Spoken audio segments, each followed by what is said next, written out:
अस्सलाम वालेकुम, नमस्कार, सत श्री अकाल एंड गुड इवनिंग। मैं हूँ आरज़ू काज़मी और आप हमेशा की तरह से देख रहे हैं बेजा फ्राई। जी हाँ, बेजा फ्राई के नए एपिसोड के साथ हम हाज़िर हैं और हम चलते हैं अपनी न्यूज़ की तरफ। लेकिन न्यूज़ पे जाने से पहले हमेशा की तरह आप सभी से रिक्वेस्ट है कि जिसने भी चैनल को सब्सक्राइब नहीं किया है, चैनल को सब्सक्राइब करना ना भूलें। सबसे पहले बात करेंगे पाकिस्तान की। और जैसे कि आप लोग जानते ही हैं कि टीएलपी के लोगों ने जो है वो धमकी दी थी और वो किसको बोला, चीफ जस्टिस ऑफ पाकिस्तान, जी हाँ, जस्टिस काजी फाइज ईसा को। और कहा ये था कि जी उन्होंने उन्होंने क्योंकि अहमदियास के हक में फैसला दिया है तो जी उनका सर जो है वो तन से जुदा कर दिया जाए और जो ऐसा करेगा उसको यानी कि मिलेगा इनाम 1 करोड़ का। ये अनाउंसमेंट की गई थी टीएलपी के एक लीडर या टीएलपी के एक मेंबर की तरफ से। उसके बाद जी एक हंगामा हो गया और हर तरफ ये बात की जाने लगी कि जी ऐसे कैसे किसी ने जो है वो उठकर इस किस्म की धमकी लगाई है। वो तो आप लोगों ने कई शोज देखे और कई बार बातें भी सुनी। लेकिन बहरहाल उसके बाद वो तो भाग भूग के कहीं छुप गया। उसके बाद उसे उस आदमी को ढूंढा गया, उसको अरेस्ट किया गया, एफआईआर भी रजिस्टर हो गई है। लेकिन अब देखते हैं कि उसके ऊपर कोई कार्रवाई होती है या नहीं होती, इसलिए कि कई बार आपने ऐसा देखा है कि एफआईआर तो जरूर रजिस्टर हो जाती है लेकिन उसके बाद आगे कोई काम नहीं किया जाता और इस तरह के लोगों को सपोर्ट देकर और फिर दोबारा से रिहा कर दिया जाता है। बहरहाल हम इस खबर पे नजर बना के रखेंगे। लेकिन उसके साथ साथ ये भी हो रहा है कि कई जर्नलिस्ट, कई तो नहीं कहना चाहिए लेकिन एक दो जर्नलिस्ट ऐसे हैं जिन्होंने इसके हक में आवाज उठाई थी, यानी जिन्होंने चीफ जस्टिस के हक में आवाज उठाई थी और उन्होंने कहा था कि उन्होंने बिल्कुल सही फैसला दिया है मदियास के लिए और टीएलपी को ये नहीं करना चाहिए। तो टीएलपी के लोगों ने उन जर्नलिस्ट के लिए भी यही अनाउंसमेंट कर दी है कि उनको भी या तो वो माफी मांगे, वापस लें अपने अल्फाज, नहीं तो उनकी जान को भी खतरा हो सकता है। बहरहाल हमारी दुआएं हैं अपने उन तमाम मीडिया कोलीग्स के साथ जिन्होंने हिम्मत दिखाई और जिन्होंने टीएलपी वालों को अच्छी तरीके से एक्सपोज किया। हम दुआ करते हैं कि वो खैरियत से रहें और किसी किस्म का जानी या माली नुकसान उनको ना देखना पड़े। बात करेंगे हम इसराइल की और उसके साथ साथ टर्की की। जी हाँ, तैयब उर्दुगान का कहना ये है कि लग ये रहा है कि उनको इज़राइल जाना पड़ेगा और इज़राइल में जाकर ही जो ज़ुल्म हो रहा है फ़लस्तीन में उसको रोकने की कोशिश की जाएगी। कहा ये गया है कि ज़ाहिर है कि बहुत टाइम से ये जंग जारी है और जिस तरह की फुटेजेस आती हैं वो देखकर आपका चाहे जिस तरफ भी आपकी हमदर्दी हो, चाहे आप इज़राइल को सपोर्ट करते हो, चाहे आप फ़लस्तीन को सपोर्ट करते हो, लेकिन बहरहाल देखकर अफ़सोस बहुत होता है कि दोनों तरफ किस तरह से लोगों की जान जो है वो मुश्किल में है और किस तरह से बिल्डिंग्स गिराई जा रही हैं और कई तरीके की तकलीफें जो है वो इंसानों को दी जा रही हैं, जिसको देखकर किसी में थोड़ी-सी भी अगर इंसानियत होगी, तो यकीनन उसको बुरा लगेगा। तो यही सोचकर यकीनन टर्की के जो प्रेज़िडेंट हैं, उनका भी ये कहना है कि वो जाने की कोशिश करेंगे, वो इज़राइल की तरफ जाने का इरादा रखते हैं और उनका कहना यही है कि उन्होंने वहाँ जाकर बात करनी है और अगर ये जंग ना रुकी तो यकीनन जो है वो टर्की इसके बीच में जाएगा और इस सारे झगड़े को खत्म कराने की तरफ कोशिश करेगा। बात करेंगे एक बार फिर पाकिस्तान की और पाकिस्तान के फाइनेंस मिनिस्टर की। जी हाँ, फाइनेंस मिनिस्टर साहब मोहम्मद औरंगजेब साहब का कहना ये है कि जी बार-बार एक ही सवाल किया जा रहा है कि गरीब तबके पर, यानी जो मिडिल क्लास या लोअर मिडिल क्लास या लोअर क्लास है, उसके ऊपर टैक्सेस लगा दिए हैं, लेकिन हुकूमत क्या कर रही है? तो मैं ये बताना चाहता हूँ कि हुकूमत अपने खर्चे कम करने की कोशिश कर रही है। जी हाँ, ये कहना है आजकल जो हमारे फाइनेंस मिनिस्टर साहब हैं मोहम्मद औरंगजेब साहब का, कि लोगों को बस यही बात करनी आती है, लोग बस यही कहते जा रहे हैं कि मिडिल क्लास और लोअर क्लास जो है वो बहुत मुश्किल में है। लेकिन अब वो ये बता रहे हैं कि जो यानी कि जो मिनिस्टर्स हैं, जो गवर्नमेंट में लोग हैं, वो भी जी अपने खर्चे कम करने की कोशिश कर रहे हैं। ये कहते हुए हमारे फाइनेंस मिनिस्टर साहब को शायद थोड़ी-सी भी शर्म नहीं आई, वरना उनको अगर मालूम हो, ज़ाहिर है मालूम ही होगा, मिनिस्टर है, उनको इतनी खबरें तो होनी चाहिए कि कभी कोई पुल पे से छलांग लगा रहा है, तो कभी कोई किसी को बिजली का बिल आने पे गोली मार रहा है। और आज भी एक साहिबा जो कि पंजाब के ही शहर में 65 इयर्स उनकी एज बताई गई है और उनके घर 18,000 का बिल आ गया और उस 18,000 के बिल को पेमेंट के बाद उन्होंने एक नाले में कूदकर अपनी जान दे दी। लेकिन हमारे मिनिस्टर्स हों, चाहे हमारे प्राइम मिनिस्टर हों, चाहे फॉरेन मिनिस्टर हों, चाहे कोई भी लोग हों जो मुल्क को चलाते हैं, जो मुल्क की पॉलिसीज बनाते हैं उनमें से किसी को भी 1 मिनट के लिए भी शर्म नहीं आई कि हमारे यहाँ ये क्या हो रहा है और लोग किस तरह से जाने दे रहे हैं। शर्म तो इन लोगों को तब आती है अगर इनके घर का कोई ऐसा होता है जिसने इस किस्म से खुदा न खास्ता जान दी होती या जिसको बिजली का बिल देने में या यूटिलिटी बिल्स देने में प्रॉब्लम आई होती। इनके साथ ऐसा कुछ हो नहीं रहा है, इनके लिए ऐसी कोई प्रॉब्लम है नहीं, तो इसीलिए इन्हें कोई परवाह नहीं है और ये हर कुछ दिन के बाद आकर इसी किस्म का स्टेटमेंट एक जारी कर देते हैं और यही बोल के मीडिया को आगे निकल जाते हैं कि हाँ जी, हम अपने खर्चे कम करने की कोशिश कर रहे हैं। साथ-साथ गवर्नमेंट के कई जो मिनिस्टर्स हैं वो जैसे कि आपको मैंने पहले भी कहा सारा दिन बैठ के प्रेस कॉन्फ्रेंसेस करते हैं और शाम में टीवी चैनल्स पे बैठ जाते हैं। न जाने ये लोग काम कब करते हैं। इसलिए कि सुबह यानी कि 10 बजे से लेकर और शाम के 5 बजे तक ये प्रेस कॉन्फ्रेंसेस करते हैं। आप कभी चेक कर लीजिए और उसके बाद शाम को 6 बजे से लेकर रात के 11 बजे तक ये डिफरेंट टीवी चैनल्स पे बैठकर भाषण देते हैं। तो काम ये कब करते हैं मालूम नहीं। मैंने तो दुनिया में किसी भी और कंट्री में मिनिस्टर्स को नहीं देखा या उनके एडवाइजर्स को या उनके स्टाफ को या किसी को भी नहीं देखा कि वो पूरा दिन टीवी पे बैठे रहते हो। लेकिन हमारे यहाँ मिनिस्टर जो हैं वो यही काम करते हैं और उसके बाद चाहते हैं कि पता नहीं कोई भूत प्रीत कोई उनका काम कर रहा है, ये तो मुझे पता नहीं, लेकिन लगता ऐसा ही है कि यकीनन उनका काम करने के लिए उन्होंने किसी और को रखा होगा, कोई डुप्लीकेट होगा उनका। लेकिन बहरहाल अब हमारे जो फाइनेंस मिनिस्टर साहब हैं उनका भी कहना यही कि हम खर्चे कम करेंगे। तो सर, खर्चे कम करने के लिए आपको बहुत कुछ करना पड़ेगा, ज़रा उसकी डिटेल भी बता दें तो ही अच्छा होगा। बात करेंगे हम एक बार फिर आपके साथ सामने ये जो साहब दिखाई दे रहे हैं, कोला नेक्स्ट के मालिक हैं। जी हाँ, एक कोल्ड ड्रिंक पाकिस्तान में निकाली गई कोका कोला और पेप्सी के मुकाबले में कोला नेक्स्ट। जी हाँ, ये उसके सीईओ हैं, उसके मालिक हैं जी, इनको किडनैप कर लिया गया था और किडनैपर्स उनको ले गए थे और इनका नाम जो है जुल्फ़िकार अहमद बताया जा रहा है, लेकिन 2-3 दिन के बाद किडनैपर इनको वापस छोड़ गए। हो सकता है वो ले गए होंगे, सर आप अपनी जो आपने कोला बनाई है वो हमें फ्री में दे दें। कोई इस तरह की बात हुई होगी इसलिए कि ले भी गए थे और उसके बाद खैरियत से, शुक्र है खैरियत से छोड़ भी गए हैं।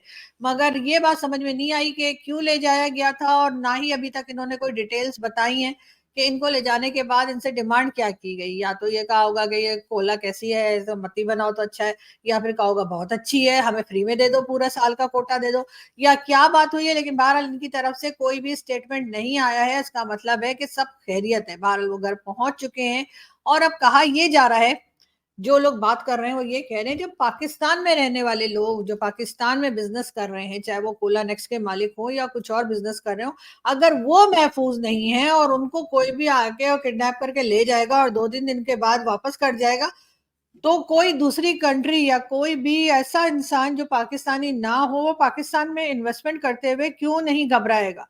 यकीनन हर एक को डर लगेगा, हर एक को घबराहट होगी कि भाई ये काम कैसे होगा जब पाकिस्तानी ही महफूज नहीं है पाकिस्तान में, तो कोई दूसरी कंट्री से आके कैसे महफूज रह सकता है। ये तो भाई चाइना के लोग हैं जिनकी बड़ी हिम्मत है, मैं कहती हूँ कि वो आ जाते हैं और सी पैक के लिए काम करने के लिए और उसके बाद उन पे अटैक्स भी होते हैं, उन्हें तरह-तरह से डराया धमकाया भी जाता है, लेकिन वो उसके बाद भी आ जाते हैं और हम किसी न किसी तरीके से उनको मना भी लेते हैं।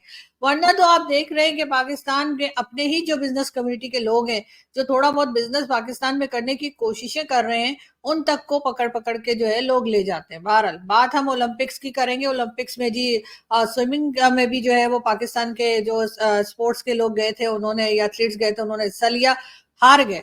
कोई बात नहीं, हार गए तो। अब हमारे यहाँ आपको पता है लोग जो हैं वो एक तमाशा बना लेते हैं और जो हारे हैं वो आखिरी नंबर पर आए, मतलब उसके बाद कोई नंबर ही नहीं था।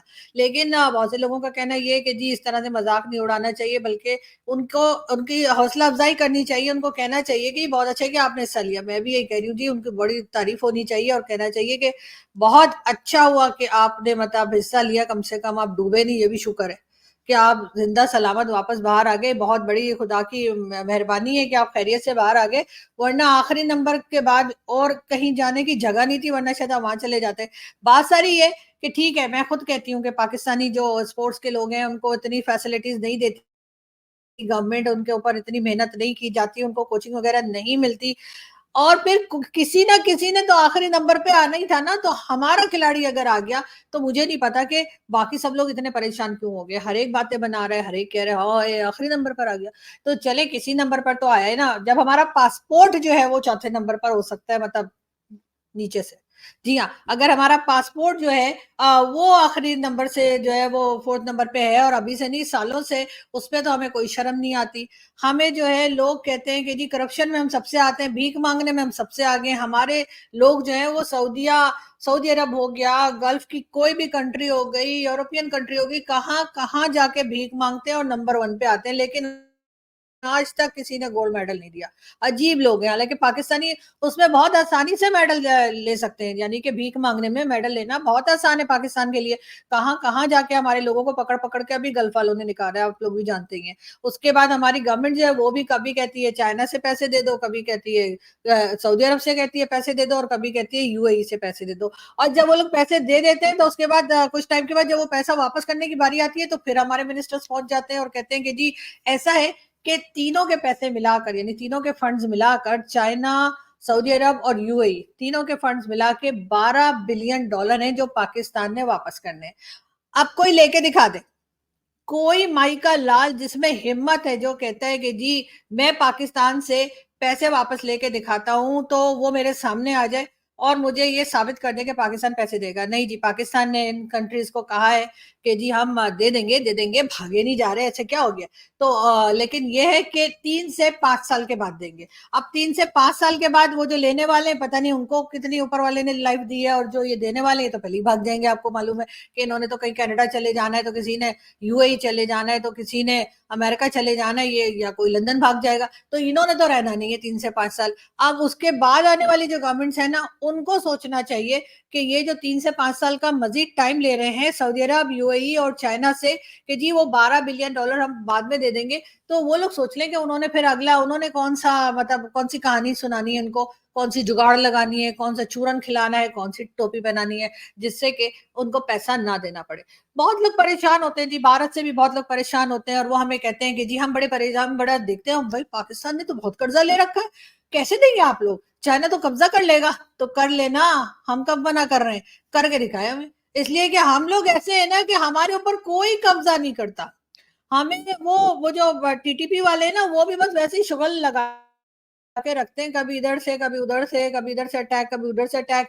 इसी तरीके से भारत तो गले फाड़ फाड़ के कहता है कि जी हमने तो कभी किसी की जमीन पे कब्जा नहीं किया। मैं जब कभी इंडियन टीवी पे जाती हूँ या कोई इंडियन पैनलिस्ट या इंडियन दोस्त हमारे पास आते हैं, वो गले फाड़ फाड़ के हमें यही कहते हैं जी भारत ने कभी किसी की जमीन पे कब्जा नहीं किया, तो हम आपकी जमीन पे भी नहीं करेंगे। तो चले इधर से भी हमें छुट्टी हो गई। अफगानिस्तान वाले वैसे ही थोड़ी बहुत वो शुगल है उनके यहाँ, तो आपको पता ही है कि वो जो हथियार होता है वो तो वैसे ही उनके यहाँ जेवर के तौर पे इस्तेमाल होता है, तो वो वैसे ही चलाते रहते हैं, उसको कोई खास उसमें इतनी टेंशन लेने की जरूरत नहीं है। रह गया चाइना, तो चाइना के साथ भी हमारा कुछ इसी किस्म का रहता है। चाइना ने जो कब्जा करना था, वो जो हम कहते हैं ना हमने मोटरवे दे दी, हमने उनको कोई कहना चाहिए कि हाईवेज दे दिए, एयरपोर्ट दे दिए। हमारे कई इंडियन दोस्त कहते हैं आपको पता है सारे एयरपोर्ट्स आप लोगों ने चाइना को दे दिए, आपको पता है सारे मोटरवेज ने चाइना को दे दिए और पता नहीं कौन-कौन सी चीज़ें चाइना को दे दी। इतना तो चाइना को नहीं पता जितना हमारे इंडियन दोस्त लिस्ट बना के बैठे हैं। लेकिन हाँ, एयरपोर्ट दे दिए वो मैंने कहती हूँ अच्छा किया, इसलिए कि वैसे भी हम लोगों से मेंटेन तो कुछ किया जा रहा नहीं था। अब कुछ एयरपोर्ट हमने चाइना को दे दिए, कुछ हमने जो है वो यूएई को दे दिए कि भाई लो तुम्हारे पैसे के बजाय एयरपोर्ट ले लो। अब रहेंगे तो हम ही ना, कौन-सा वहाँ से अरब आके हबीबी हैया हैया, हबीबी हैया हैया करके यहाँ रहने वाले। हम ही रहेंगे ना यहाँ पे, तो वो एयरपोर्ट हमारे ही काम आएगा। अच्छा है कि ये तेल की कमाई, तो टूरिज्म की कमाई, तो ये कमाई, तो वो कमाई, वो सारी ला के ये यूएई वाले यहाँ पे लगा देंगे, हमारे एयरपोर्ट्स थोड़े अच्छे हो जाएंगे, तो हमें कुछ करना भी नहीं पड़ेगा। हम ऊपर वाले की खास पैदावार हैं, वो हमें कभी काम नहीं करने देता। हमें बिठा के खिलाने की बहुत अच्छी आदत हमें लग गई है और हम उसी पे चलते रहेंगे। बाकी रह गया चाइना, तो चाइना ने जी अब चाइना में जो कहता है ना कि जी अब फिर ऐसा करो, वो वाली रोड हमें दे दो, हम यानी मोटरवे हमें दे दो, हम कहते हैं ले लो। उसने कौन सा उठा के ले जाना है, यही तो रखी है ना, उठा के अपने घर थोड़ी ले जाएगा, वो मोटरवे पे हम ही ने घूमना फिरना है।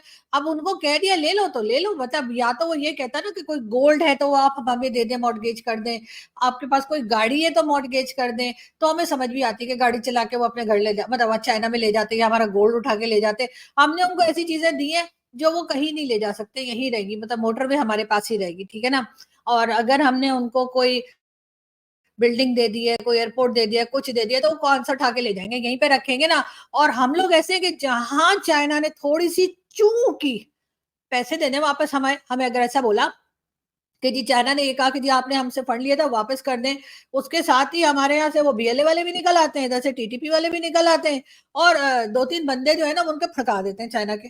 और जैसे ही वो फड़का देते हैं उसके साथ ही चाइना जो आराम से चुप करके जो है ना वो काम करने। अभी देखा था आपने दासू डैम वाले जो इंजीनियर्स थे, उससे पहले चाइना पैसा माँग रहा था। आप लोग गूगल करिए आपको पता लगेगा कि जब वो दासू वाला अटैक हुआ था उससे पहले चाइना पैसे माँग रहा था वापस और कह रहा था जी वो पता नहीं कौन-कौन से पैसे उसने लिख के रखे हुए। तो वो हमसे कह रहा था पैसे दे दो। उसके साथ ही वो दासू डैम की तरफ जो जा रहे थे उनके इंजीनियर्स आपको याद होगा, ठीक है ना? उन पे अटैक हुआ उसके बाद से अब जाके देख लीजिए। हाँ, नाराज़ ज़रूर है, बात ही नहीं कर रहा। मतलब हमारे लोग अगर जाते हैं, हमारे बहुत बड़ा डेलीगेशन गया था, हमारे आर्मी चीफ भी गए थे और आपको तो मालूम ही है आर्मी चीफ तो कौम का बाप होता है, ये तो इमरान खान ने बताया था। तो जी पिताजी भी गए थे कौम के और सारे सब लोगों को ले गए थे चाचा मामा सारे ही गए थे मतलब शहबाज शरीफ साहब भी गए थे तो चाइना ने मैंने सुना कुछ ठीक से बातचीत नहीं की तो कोई फर्क नहीं पड़ता आप पैसे दे दें बात करके क्या करना है हमने हमें बात करके वैसे करना भी है बात करने के लिए हमारे पास और बड़े लोग मौजूद हैं हम उनके साथ बात कर लेंगे अपने जैसे लोगों से जिन्हें जबान तो समझ में आए ना हमारी ऐसा तो नहीं है कि हम हिंदी उर्दू में बोल रहे हैं इंग्लिश में बोल रहे हैं पंजाबी में बोल रहे हैं सिंधी में बोल रहे हैं वो चाइनीज में बोल रहे हैं जो हमें समझ ही कुछ नहीं आती तो फिर जाहिर उन सब ने क्या बात करनी थी तो बस ये लोग गए वहां से खाया पिया 3-4 दिन में उनके उनके थोड़ा खर्चा खुर्चा और करवा के और वापस आ गए अब ये चीज जो है ना ये आपको किसी दूसरी कंट्री में नहीं मिलेगी आप लोग अंदाजा लगाइए कि पाकिस्तान ने पाकिस्तान बनने से लेकर और अभी तक कितना लोन उठाया है और उसके बाद वापस कितना किया है वो आप लोग चेक कर लें रिजल्ट आपके सामने खुद आ जाएगा मैंने तो कई बार सुना है कि मोदी जी जो है वो रात को सोते हुए चीख मार कर उड़ जाते हैं तो किसी ने पूछा क्या हुआ होगा तो मैंने ख्वाब में देखा मैं पाकिस्तान को लोन दे रहा हूँ तो इसलिए मेरी आंख खुल गई चीख मार के तो मोदी जी को भी पता है कि अगर पाकिस्तान को पैसा दे दिया उन्होंने तो उसके बाद उनकी 7 नहीं 18 नहीं बल्कि 60 जनरेशन जो है ना वो पैदा होकर और चली भी जाएंगी पाकिस्तान ने लोन वापस नहीं करना तो इसलिए मोदी जी जो है ना सारी दुनिया में पैसा बांट रहे हैं जब से उनकी ये थर्ड टर्म शुरू हुई है लेकिन पाकिस्तान की तरफ बिल्कुल नहीं देख रहे हालांकि हमें देना आसान है ना मतलब बैंक ट्रांसफर की भी जरूरत नहीं है वहां बॉर्डर से ही थैले पकड़ा दिएगा हमें हम लेकर आ जाएंगे लेकिन नहीं मोदी जी भी ना बस हल्की हल्की जरा जरा सी बातों के ऊपर परेशान हो जाते हैं अरे वो तो चाइना है ना तो उसको हम नहीं दे रहे वो थोड़ी कोई हमारा सगा लगता है या वो थोड़ी कोई हमें कोई इंपॉर्टेंस है हमें उसकी वो तो अमेरिका है ना अमेरिका के पास पहले इतना पैसा है आपको पता है वो अभी सुपर पावर है तो अमेरिका और इतनी दूर भी है इतनी दूर कहाँ आप पैसा वापस करने भेजे आप तो इधर ही है आपको जब चाहिए हो वापस ले लिएगा हम खा थोड़ी जाएंगे दे के देखिए ना ट्राई तो किए मतलब 2-3 बिलियन से क्या हो जाएगा ट्राई करने में खैर कोई बात नहीं हो सकता है मोदी जी कुछ सोच रहे हो आजकल वैसे परेशान भी बहुत रहते हैं राहुल गांधी ने बड़ा परेशान करके रखा है भैया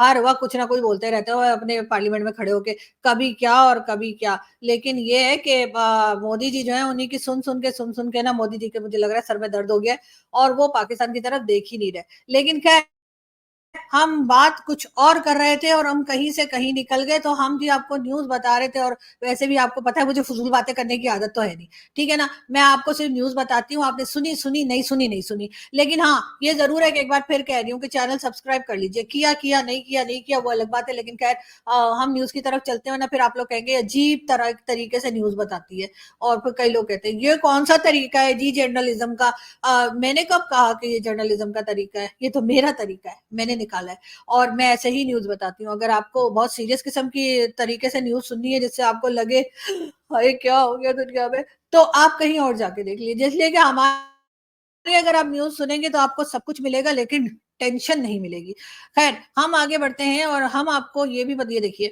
अब ये आपको जो पिक्चर दिखाई दे रही है ये जी पाकिस्तान में एक शादी हो रही थी और बहुत गर्मी आपको मालूम है बहुत ही गर्मी है तो दूल्हा दुल्हन की जो मतलब बारात आई थी और जो दुल्हन के घर वाले थे उनका आपस में झगड़ा हो गया कि एसी के सामने कौन बैठेगा जी हाँ एसी के सामने कौन बैठेगा उस झगड़े को लेकर इतना झगड़ा किया दोनों मतलब फैमिलीज ने शादी से पहले ही कि दुल्हन ने शादी से इनकार कर दिया दुल्हन ने कहा नहीं जी एसी के आगे तो मैं ही बैठूंगी वरना अपनी बारात लो और निकल जाओ यहाँ से और बिल्कुल यही हुआ जी अब पता नहीं निकले या नहीं निकले लेकिन हाँ ये जरूर हुआ है कि जी शादी जो थी वो नहीं हो पाई इसलिए कि दुल्हन ने कहा कि मैं ही एसी के आगे बैठूंगी और अगर कोई और एसी के आगे बैठा तो फिर वो यहाँ से निकल जाए और शादी इस तरीके से शादी रुक गई। भारत पाकिस्तान में ऐसा भी होता है, आपको पता है आजकल कितनी गर्मी है, लोग भी पता नहीं कितने कितने हैवी ड्रेसेस पहन के तैयार होके, और लेडीज भी क्या कुछ पहन के और कितना तैयार होके जाती हैं, तो उसके बाद अगर एसी भी नहीं मिलेगा तो जी गड़बड़ बात है ना, फिर ऐसे तो नहीं होना चाहिए। लेकिन खैर क्या किया जाए, इतने इतने बिल आ रहे हैं लोगों के, लेकिन लोगों के शौक हैं कि जी खत्म नहीं होते।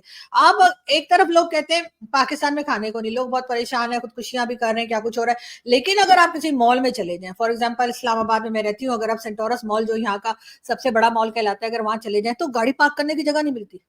जी हाँ, इतने लोग भरे होते हैं मॉल के अंदर। अब पता नहीं, मैंने ये भी सुना है कुछ लोग सिर्फ एसी की हवा खाने आते हैं पिंडी से। ये भी मैंने सुना है कि जो मेट्रो बस चलती है ना, वो पिंडी वाले जो हैं वो उसमें बैठते हैं और आके मॉल में घूमते रहते हैं, ना कुछ खरीदते हैं ना कुछ खाते हैं, सिर्फ एसी की हवा खाते हैं, और उसके बाद शाम में जब मॉल बंद होने लगता है तो निकल के अपने अपने घरों को चले जाते हैं। ये भी सुनने में आया है। और वो एक साहब मुझे कह रहे थे कि जी देखिए ना, पाकिस्तान में कितना पैसा है कि जब जाओ तो गाड़ी खड़ी करने की जगह नहीं मिलती है, मॉल के अंदर इतना रश होता है। तो मैंने उनको यही कहा कि सर ठीक है, गाड़ी खड़ी करने की जगह नहीं मिलती सर, वो तो इसलिए कि वो स्पेस इतनी छोटी है कि उधर थोड़ी गाड़ियां भी खड़ी हो जाए तो लगता है पूरा इस्लामाबाद आ गया। लेकिन हाँ, अंदर जो रश है ना, उस रश रश की एक रीजन ये भी है कि मैंने अभी भी सुना था और लास्ट ईयर भी मैंने सुना था कि रावलपिंडी जो के इस्लामाबाद के साथ एक और सिटी है, वहां से लोग आते हैं और उन्होंने जो है वो घर से खाना भी लेकर आते हैं, और फिर वो मॉल में चले जाते हैं, सेंटोरस मॉल में चले जाते हैं एसी की वजह से, और फिर वो शाम तक वहीं बैठे रहते हैं, अपने घर का ही खाना खोलते हैं, खा लेते हैं और घूमते रहते हैं और वहीं बैठे रहते हैं, और जब शाम होने लगती है, मॉल बंद होने का टाइम होता है, तो वो वहां से निकलते हैं, मेट्रो बस में बैठते हैं और अपने अपने घरों को चले जाते हैं। तो इस वजह से भी मॉल में रश है सर, हर कोई शॉपिंग नहीं कर रहा। मुझे ही देख लीजिए, मैंने लास्ट 2 वीक से मैं नहीं गई हूँ सेंटोरस मॉल। मैंने मजाल है, मैंने इतनी इतनी सी कोई चीज खरीदी हो तो इतना मेरा बुरा हाल है। मेरे पास तो जहर खाने के पैसे भी नहीं है मेरे पास। अब आप लोग हरगिज मुझे जहर मत भेजिएगा, इसलिए कि मेरे जितने दोस्त हैं ना, खासतौर पे पाकिस्तान के, वो तो मुझे कहते हैं कि यार तुम अपने शो में बोल रही थी कि तुम्हारे पास जहर खाने के पैसे नहीं है, तो तुम किस वक्त करोगी, हम तुम्हें जहर पहुंचा देते हैं। तो इस किस्म के तो दोस्त हमने रखे हुए। लेकिन खैर, हमारे इंडियन दोस्त भी कुछ इसी तरह के, इंडियन दोस्तों में से भी ना कोई भी एक मजाल एक ढंग का मिला। लेकिन खैर कोई बात नहीं, बड़े बड़े देशों में ऐसी छोटी छोटी बातें होती रहती है। हम यहाँ से चलते हैं, आपसे मुलाकात होगी नेक्स्ट वीडियो में। हंसते रहिए, मुस्कुराते रहिए, और कभी कभी ऐसी वीडियोस भी देखा करें जिसमें आपको सिर्फ मुस्कुराने को कहा जा रहा हो, परेशान होने को नहीं। इसलिए परेशान होने के लिए आपको और बहुत सी वीडियोस मिलेंगी, परेशान होने के लिए आपको हर बंदा तैयार खड़ा हुआ है कि किसी तरीके से आपको परेशान कर दे।